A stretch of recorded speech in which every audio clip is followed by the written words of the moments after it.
Hello বন্ধুরা, আগামীকাল 12ই ফেব্রুয়ারি বাংলাদেশের জাতীয় নির্বাচন। নির্বাচন কতটুকু নিরপেক্ষ আর সুষ্ঠু হবে সে আপনাদের যার যার বুঝ তার তার তরমুজ। তবে হাসিনার নির্বাচনের মতো যে একপাক্ষিক হবে না এটা অন্ততপক্ষে নিশ্চিত। বাংলাদেশের মুক্তমনাদের এক সাইড আওয়ামী লীগকে ফেরাতে ব্যস্ত, অন্যদিকে আরেক দল বিএনপির ধামা ধরে টিকে থাকতে চাচ্ছে। অনেকের কথা জামাতের গুতে গন্ধ অনেক বেশি, বিএনপির গুতে গন্ধ কম, তাই আপাতত এটাই খাও। কিন্তু বিএনপি আর জামাত যে একই মুদ্রার এপিঠ ওপিঠ সেটা আমি অনেক আগেই বলেছি, আবারও বলতে চাই। বাংলাদেশ দেশটা যদি একটা শিশু হয়, তাকে জাপটে ধরে প্রথম খতনা বা মুসলমানি করায় বিএনপির প্রতিষ্ঠাতা জিয়াউর রহমান, আর তাকে লালন পালন করে মৌলবাদী করে বড় করে হাসিনা ও খালেদা। জিয়া 1977 সালে সামরিক আদেশে সংবিধানের শুরুতে বিসমিল্লাহির রহমানির রাহিম যুক্ত করে। শুধু তাই না, সংবিধান থেকে মূলনীতি ধর্মনিরপেক্ষতা ফেলে দিয়ে সেখানে সর্বশক্তিমান আল্লাহর ওপর পূর্ণ আস্থা ও বিশ্বাস প্রতিস্থাপন করা হয়। যে কোনো মুক্তমনাদের উচিত সকল প্রকার জাতীয়তাবাদের বিপরীতে অবস্থান নেওয়া।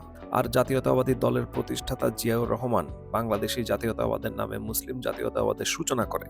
তারই পদক্ষেপ ছিল বাংলাদেশের ওআইসি বা আন্তর্জাতিক ইসলামী সংস্থাতে সক্রিয় তাবেদার রাষ্ট্র হিসেবে অংশগ্রহণ করা আর সংবিধানে একটি ধারাও যুক্ত করা, যেখানে বলা হয় রাষ্ট্র মুসলিম দেশগুলোর সাথে ভ্রাতৃত্বপূর্ণ সম্পর্ক বজায় রাখতে সচেষ্ট হবে। হাসিনা যদি কওমি মাতা হয়, তাহলে মেজর জিয়া ছিল কওমি দাদু। জিয়ার আমলেই মাদ্রাসা শিক্ষাকে মূলধারার শিক্ষার সাথে সমান মর্যাদা দেওয়া হয়, সরকারি অনুদান ও ইসলামী বিশ্ববিদ্যালয় প্রতিষ্ঠার উদ্যোগও নেওয়া হয়। 1972 সালে সংবিধানে দালাল আইনের সুবাদে ধর্মভিত্তিক রাজনৈতিক দলগুলো নিষিদ্ধ ছিল। জিয়াউর রহমান সেই আইন বাতিল করে জামাতে ইসলামী ও অন্যান্য ইসলামী দলের রাজনীতি পুনঃপ্রতিষ্ঠা করেন, যার ফলাফল আজকের এই বাংলাদেশ। এছাড়া বেতার ও টেলিভিশনে আজান প্রচার এবং ধর্মীয় অনুষ্ঠানমালার পরিধিও বাড়ানো হয়।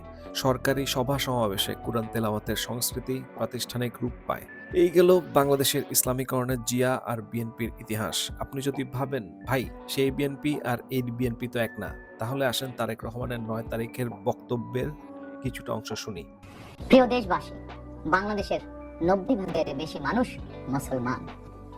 মহান আল্লাহর দরবারে আমাদের সকলের একটাই প্রার্থনা, ربنا آتنا في الدنيا حسنة وفي الآخرة حسنة وقنا عذاب النار। হে আল্লাহ, আমাদেরকে দুনিয়াতে কল্যাণ দাও, আখিরাতে কল্যাণ দাও, দোজখের আগুন থেকে বাঁচাও। শহীদ প্রেসিডেন্ট জিয়াউর রহমান সংবিধানে সর্বশক্তিমান আল্লাহর উপরে পূর্ণ আস্থা ও বিশ্বাস এই কথাটি সন্নিবেশিত করেছিলেন, কিন্তু তাবেদার সরকার সংবিধান থেকে এই কথাটি বাদ দিয়েছিল। আল্লাহর রহমতে আগামী 12ই ফেব্রুয়ারি নির্বাচনে জনগণের রায়ে বিএনপি পুনরায় রাষ্ট্র পরিচালনার দায়িত্ব পেলে সর্বশক্তিমান আল্লাহর উপর পূর্ণ আস্থা ও বিশ্বাস এই কথাটি সংবিধানে পুনরায় সন্নিবেশিত করা হবে ইনশাআল্লাহ।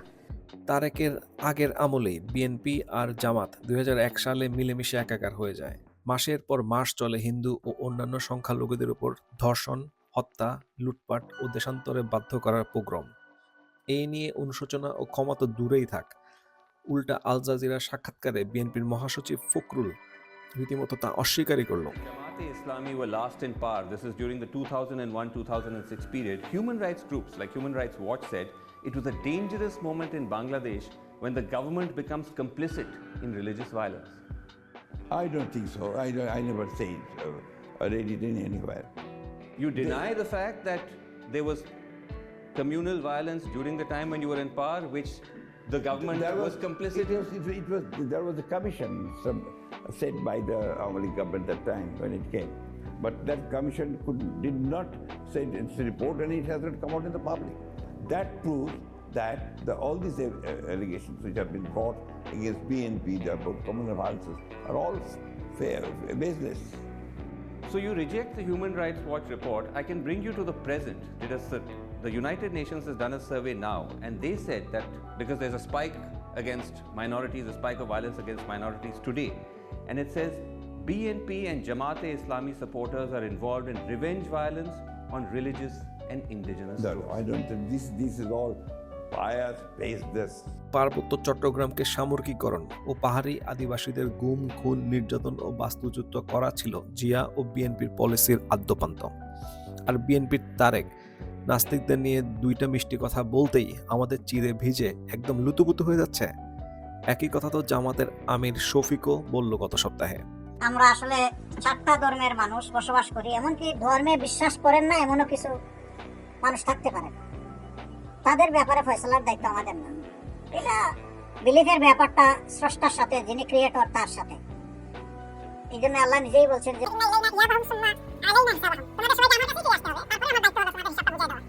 এইটা নিয়ে দুনিয়ায় কারো টানাটানি করাটা উচিত না। এটা মানুষের তার আকাঙ্ক্ষা, তার আগ্রহ, তার সিদ্ধান্তের উপরে ছেড়ে দেওয়ার মাঝে কল্যাণ বেশি। এছাড়া জামাত তো টোকেন হিন্দু কৃষ্ণনন্দীকে প্রার্থী হিসেবে দাঁড় করালো, তাই বলে জামাত কি সেকুলার দল?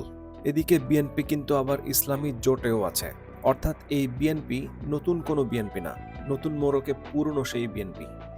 বাংলাদেশের রাজনীতিতে ইসলামী তাবেদারি করা এখন বাধ্যতামূলক, কিন্তু আমার কোন ঠেকা পড়েছে সেই তাবেদারির অংশ হতে? মন্দের ভালো বেছে নেওয়ার প্র্যাগম্যাটিক সিদ্ধান্ত নিয়ে কেন এই মৌলবাদী রিয়েলিটি মাইনা নিয়ে বৈধতা দিতে হবে আমাদের? বাংলাদেশের হিন্দুরাও সারা জীবন একইভাবে তুলনামূলক কম দুর্গন্ধের আওয়ামী লীগরে ভোট দিত। গত 16-17 বছর আওয়ামী লীগের গু খেতে খেতে এখন হিন্দুদের পেট বাঁচানোই দায়। আবার সেই একই কম দুর্গন্ধের গুগের গ্যারাকলে পড়ে যাচ্ছি আমরা। বাংলাদেশে যেহেতু সফিস্টিকেটেড ভোটার বেস নাই, বেশিরভাগ ভোটারই পলিসির বদলে মার্কা অথবা ধর্ম থেকে ভোট দিবে, তাই হয়তো বিএনপি ক্ষমতায় আসবে।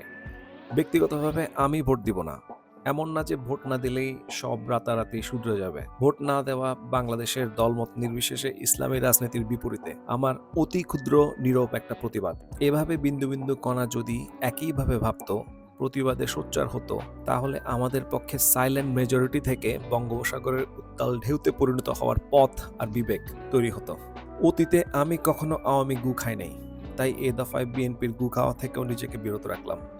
তবে বিএনপি যদি সত্যি প্রগতিশীল আর ধর্মনিরপেক্ষ রাজনৈতিক বিচক্ষণতার পরিচয় দেয় ও প্রজ্ঞা দেখায়, সেই দিন আমি নিজেও বিএনপিকে ভোট দিব।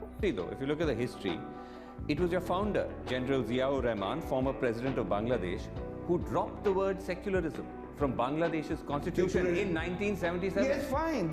Because that was the philosophy of that party at that time. So secularism is not our goal. I tell you very frankly. Why do you try to impose secularism on a separate party? We believe Secularism is not your goal. no, it's not our goal. যুক্তিবাদী হন, মুক্ত মনের মানুষ হন। ধন্যবাদ।